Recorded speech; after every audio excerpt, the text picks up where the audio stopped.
Mas, ao mesmo tempo, ele começou a mostrar no debate público uma coisa que estava encoberta, que era, pô, não é normal morrer 60 mil pessoas por ano, não é normal a polícia ter tanta dificuldade para combater o crime organizado, o crime de modo geral.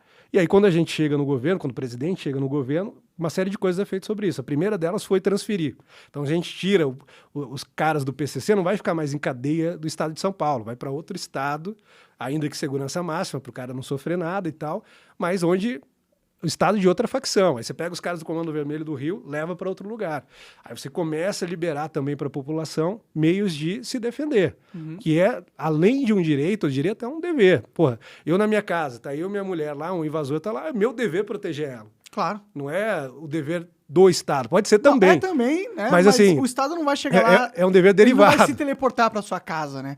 A pessoa que está mais habilitada a defender sua própria casa, seu próprio território, é você que tá lá, né? Exato. E sem uma arma, tipo, não dá, né? Fica impossível. Não a não ser dá, que você não seja um ninja, lutador de todas as artes E marciais. mesmo assim, o cara com a arma na mão... Cara, assim, uma coisa que me dava muito desespero, eu via aquelas histórias, sei lá...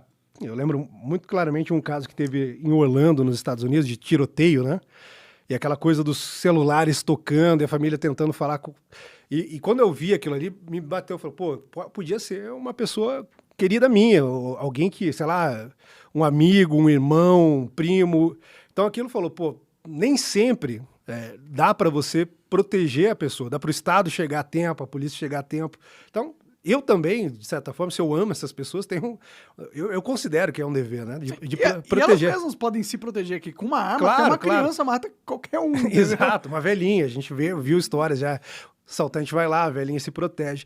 E isso é uma outra coisa, a gente teve, se eu não me engano, nesse período aí de 3 anos e pouquinho, 1,5 milhão de novas armas habilitadas. Aumentou a facilidade para conseguir o porte, a posse de armas, para o pessoal se tornar caçador, atirador esportivo. E tudo isso eu acho que tem a ver com isso e também, de certa forma, assim, eu acredito muito no impacto cultural das coisas, né? Então a gente teve lá atrás, até acho que foi um tiro que saiu pela culatra da esquerda, que foi o Tropa de Elite. Uhum. E o Tropa de Elite é um filme, que, não sei se você já assistiu, já deve ter assistido. Assisti.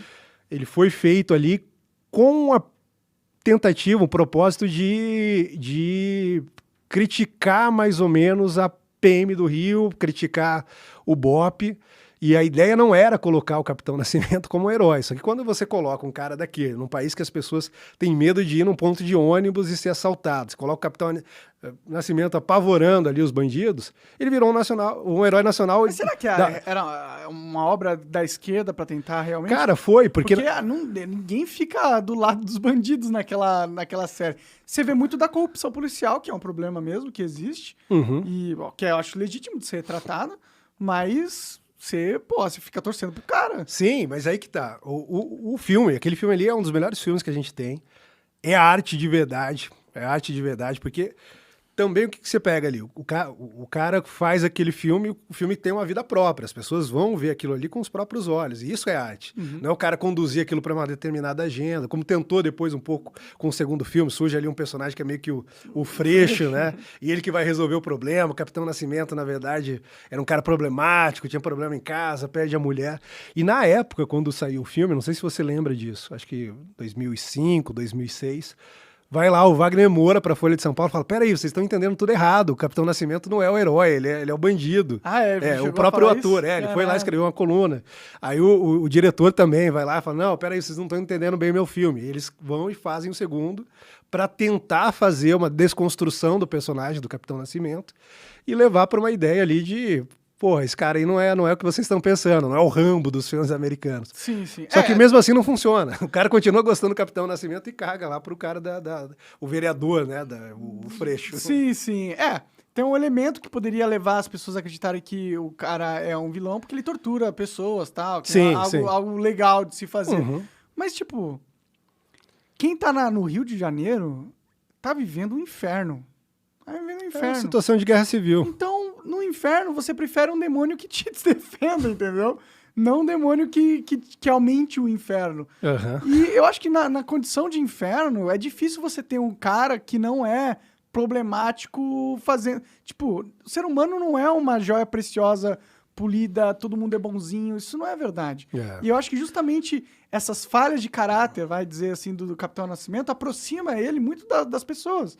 Porque as pessoas, elas não gostam de seres perfeitos. Não. Elas não conseguem se identificar com seres perfeitos, porque ninguém é perfeito. Cara, e os outros personagens também ali são fantásticos. Você pega o Matias, que é aquele cara que passa por aquele processo todo. Primeiro ele tá lá na universidade, aí ele é da PM, ele fica vendo aquela coisa ali, aí a galera discutindo Foucault na faculdade, vigiar e punir, a gente é contra o punitivismo, não deve prender. E ele meio faz aquilo que a gente tava falando, o cara meio que esconde as opiniões dele, aquilo que ele realmente acredita e vê na profissão dele como policial, e ficava ali, não, porque, pô, eu tô gostando dessa menininha aqui, e ela, sei lá, lá eles mostram isso, né? Ela fuma um beck, e eu, porra, sou policial, se ela descobrir, não vou pegar ela. E você vê toda a construção desses personagens, é extremamente fantástica. Eu, na época que eu assisti, eu falava, porra, isso aí sou eu na faculdade. A galera discutindo Foucault, eu querendo dar uma outra perspectiva, sei lá, eu não comentei aqui, também não é uma coisa que eu divulgo muito, mas parte da minha infância eu passei numa favela, eu vim de baixo, estudei a vida toda em escola pública, etc. Então, eu tava, sei lá, na Universidade Federal, com um monte de playboy, aí ia dar uma opinião sobre aquilo ali, com a minha perspectiva. Que é muito mais real que a deles. E aí muitas vezes os caras vêm assim, não, peraí que você não tem lugar de fala, sei lá, porque na época eu trabalhava já, daí tava de terno, meio engomadinho. Ah, não, você é conservador, então você deve ser riquinho e tal. E aí era a mesma coisa que acontecia com o Matias, o cara lá negro, cresceu na favela, tava na polícia, lidava muito mais com aquilo ali, e ele, não, pô, peraí, faculdade de Direito, vou comentar aqui que essa opinião do Foucault não funciona tão bem na prática, os caras não são esse bom selvagem do Rousseau, né? Só são um bando de filha da puta que...